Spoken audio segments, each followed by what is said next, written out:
नमस्कार। देश और दुनिया की हर बड़ी खबरें सबसे पहले जानने के लिए हमारे चैनल फास्ट ट्रैक न्यूज से जुड़े रहिए।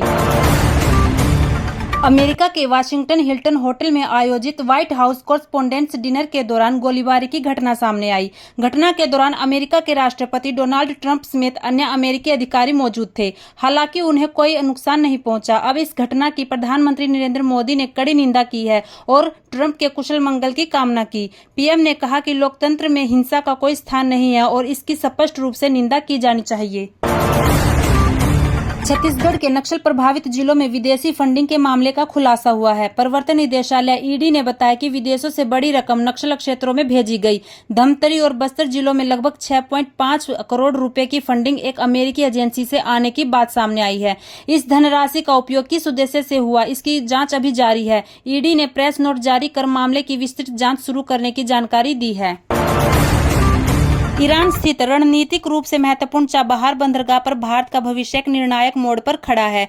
इस पोर्ट में भारत अपने हितों की रक्षा के लिए ईरान के साथ तेजी से बातचीत कर रहा है। ऐसा इसलिए क्योंकि अमेरिका द्वारा दी गई प्रतिबंध छूट रविवार 26 अप्रैल को खत्म होने वाली है। माना जा रहा है कि अमेरिका इस छूट को आगे नहीं बढ़ाएगा। अमेरिकी प्रतिबंधों के जोखिम से बचने के लिए भारत सरकार अपनी company India ports global limited की हिस्सेदारी को अस्थायी रूप से एक स्थायी ईरानी संस्था को स्थानांतरित करने पर विचार कर रही है।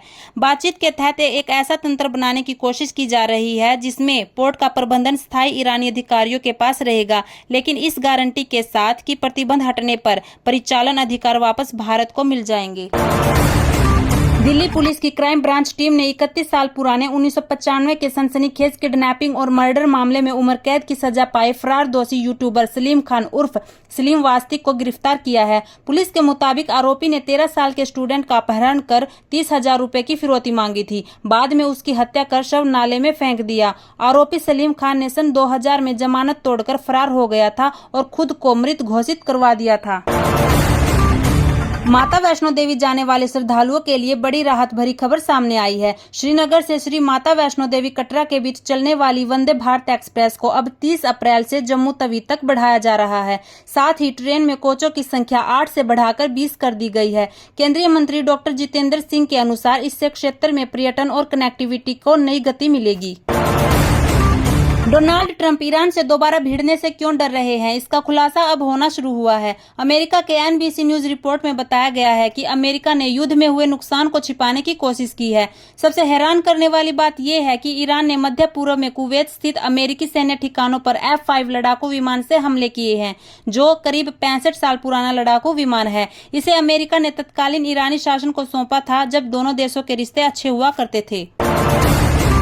विश्व मौसम विज्ञान संगठन WMO ने चेतावनी जारी की है कि मई से जुलाई 2026 के बीच अल नीनो की स्थिति विकसित होने की संभावना बढ़ गई है, जिससे वैश्विक तापमान में वृद्धि होगी और भारत सहित दक्षिण एशिया में भीषण गर्मी, सूखा तथा अनियमित वर्षा का खतरा मंडराएगा।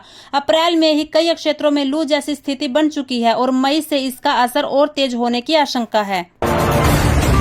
प्रधानमंत्री नरेंद्र मोदी ने मन की बात कार्यक्रम के 133वें एपिसोड में कहा, भारत ने विज्ञान को हमेशा देश की प्रगति से जोड़कर देखा है। इसी सोच के साथ हमारे वैज्ञानिक सिविल न्यूक्लियर प्रोग्राम को आगे बढ़ा रहे हैं।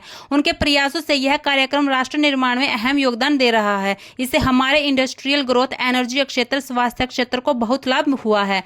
खेती किसानी से लेकर आधुनिक इनोवेटर्स को भी भारत के सिविल प्रोग्राम ने बहुत मदद की है। केदारनाथ धाम यात्रा 2026 इस बार आस्था का बड़ा केंद्र बन गई है। कपाट खुलने के बाद शुरुआती 4 दिनों में 1.24 लाख से अधिक श्रद्धालु बाबा केदार के दर्शन कर चुके हैं, जिससे ये यात्रा एक मजबूत शुरुआती मानी जा रही है। भीड़ को देखते हुए प्रशासन ने सुरक्षा और व्यवस्था को और सख्त किया है। पंजीकरण की डेली सीमा भी निर्धारित की गई है ताकि भीड़ कंट्रोल में रहे और साथ ही धाम में पहुंच रहे यात्रियों में काफी उत्साह भी देखने को मिल रहा है।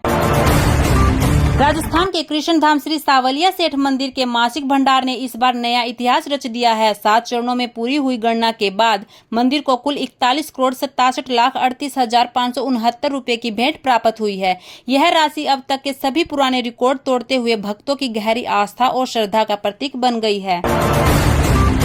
यूपी बदायूं में मनमाना नेग नहीं मिलने पर किन्नरों ने दूल्हे के भाई को गोली मार दी। किन्नर 21,000 नेग मांग रहे थे और दूल्हा पक्ष 2100 रुपए दे रहा था। पैसे नहीं मिलने पर किन्नरों ने बदुआ देनी शुरू की तो दूल्हे वाले भड़क गए और लड़ाई हो गई। रिपोर्ट के मुताबिक 6 किन्नरों को गिरफ्तार कर लिया गया है।